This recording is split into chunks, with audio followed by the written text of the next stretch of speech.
I'd like to walk through the 10 tips for greening your 5S workplace organization events. 5S is the foundation of any process improvement activity. When done correctly, it can dramatically change the mindset and efficiency of the people in a work, office, or home environment. However, a 5S can also lead to an increase in landfill waste, cleaning chemical use, and exposure to toxic vapors. Check out our list of 10 tips to minimize the negative environmental impact of your 5S activity below. 5S represents a 5-step process for organizing an area, with each step beginning with the letter S, both in English and Japanese. Sort, or siri. Straighten, seitan. Shine, seisao. Stick to it, seiksetsu. Sustain, shitsuki. There are quite a few versions using different terms for each S, but the main thing is that you understand the intent of each step. The graphic below gives a quick overview of each phase. For this post, we assume you have some prior knowledge of 5S, so we're not going to dig into the details at each phase. There'll be a link at the bottom of this presentation where you can get some training material. 5S can be performed in a factory, school, office, or within your home. Upon completion, you should have an organized environment where everything has a place, everything is in its place, and is ready for use, so the time to switch from task to task is as quick as possible, and you don't waste time looking for items. In addition, when something isn't put back, it should be obvious. The before and after results can be very dramatic, and the after photos can also be used as a process standard to show what the area needs to look like after each shift or workday. Look how nice the after photo is below. Completion of a 5S event results in the following benefits. Reduced chance of injuries, such as slips, trips, falls, collisions, damage, etc. Reduced costs by not ordering supplies and items that you already have, or increased longevity of equipment, supplies, and tools by taking better care of them. Better tracking and visibility of project and task completions. Increased productivity due to less clutter to sift through. Easier to find items like tools, documents, supplies, and information. Reduce time to switch from task to task, such as setup time. And increase employee morale due to the initial excitement after seeing the improvements. It also sets the stage for future improvements, as people are more willing and open to change once they've made some dramatic visual changes in their work area. We also see reduced floor space, so there's less room needed to store items that aren't needed. Less training time needed for new employees, where you have better labels and organization that makes it easy to follow and figure out how the process works. Creates less waste and problems, and those become more visible. They stand out when the work area is more organized, plus many other benefits. However, along with these benefits come a few environmental negatives that need to be identified and minimized during the event. These include generation of trash and waste that often ends up in the landfill or does not get properly disposed of. In a rush to clean up an area, a team can go overboard with disposal, and the time constraint can often leave little time to properly categorize, recycle, and sort out the waste. The use of hazardous chemicals while cleaning, which can lead to exposure to toxic vapors, and the purchasing of new items to help with organizing the area, such as labels, tape, shelves, containers, etc. So with some prior planning and thought, and making your teams aware of some of these negatives, you can make a successful green 5S event. So here are 10 tips to address these environmental impacts. And we'll give you a link as an option for you to download these items so you have them on a one-sheet document. First is to include your environment, safety, and health representatives.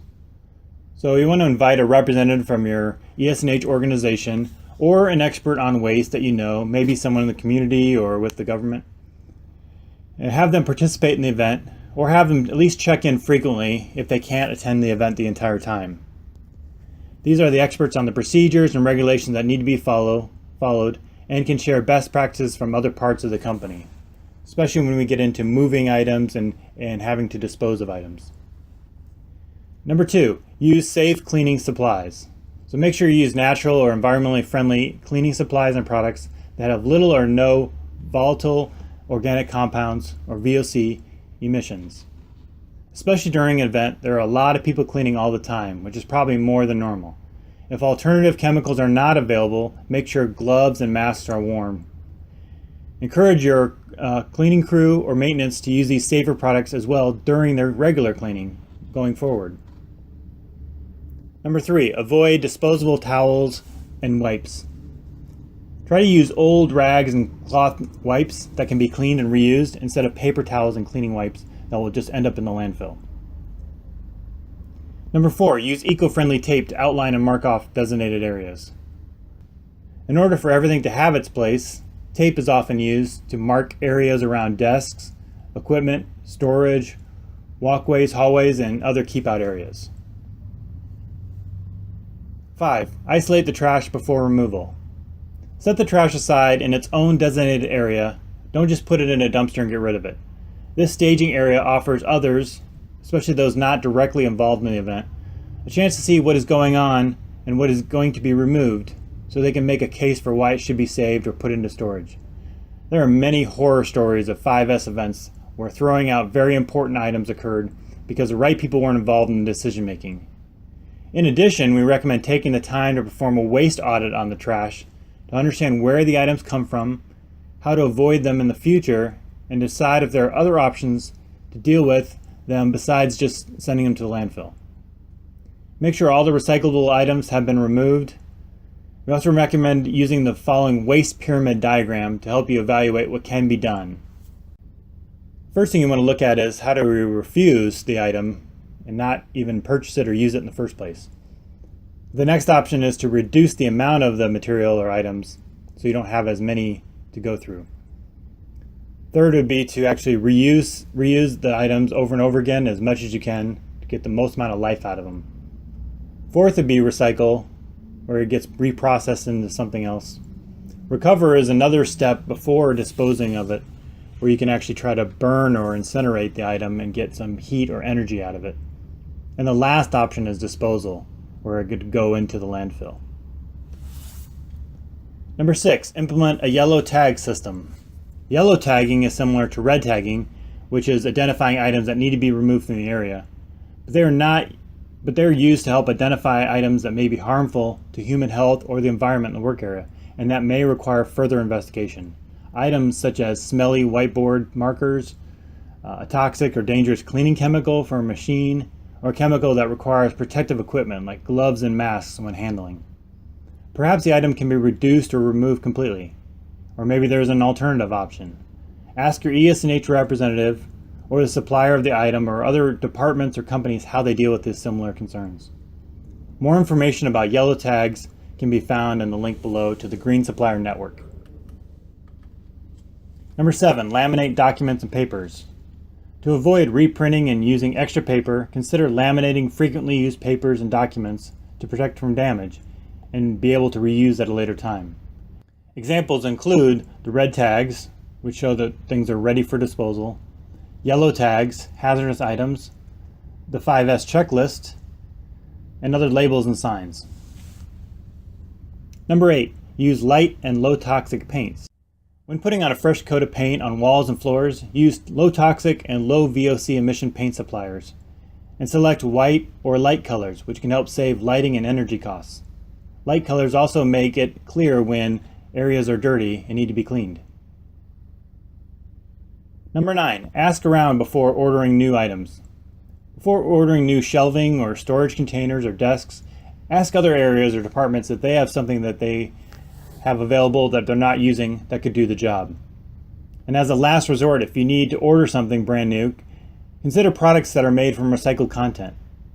We recommend creating a very simple device from scrap paper or material just to make sure it'll do the job before you spend a lot of money on a permanent solution.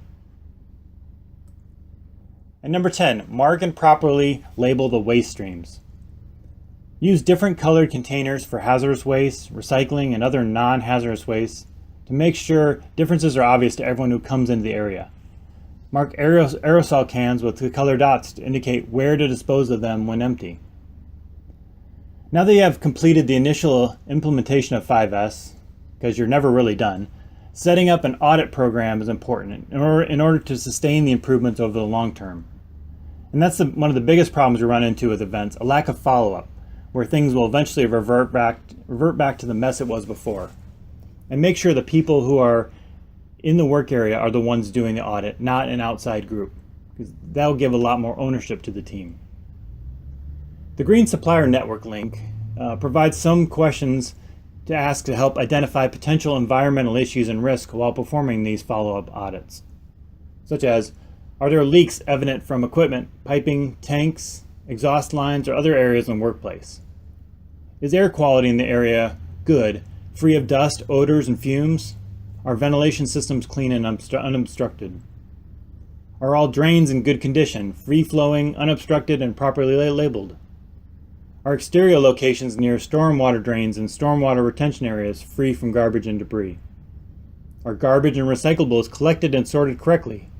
Are recycling containers and bins free from extraneous materials? Are employees using the proper protective equipment when handling chemicals and hazardous waste? Are workers in the area aware of chemical hazards associated with standard work tasks? We are a big supporter of 5S events, so don't let this list of concerns discourage you from getting started. Now, if you want a printer-friendly version of the 10 tips to carry with you during the event, download it using the links here. If you need a 5S training PowerPoint deck that you can present to your team or company, or that you can customize with your own logo, download some example slides here and consider purchasing the material for yourself and your company. And you can also download the 5S checklist for assessing your area before and after the event. And if you like this, you might also be interested in our tips for greening your lean events, which is a list of ideas and suggestions to make your lean event more eco-friendly. So I'm sure we missed something, so what other tips do you have that we might have forgotten to make your 5S event more green? We'd love to hear your comments in the section below, or send us an email through our contact page.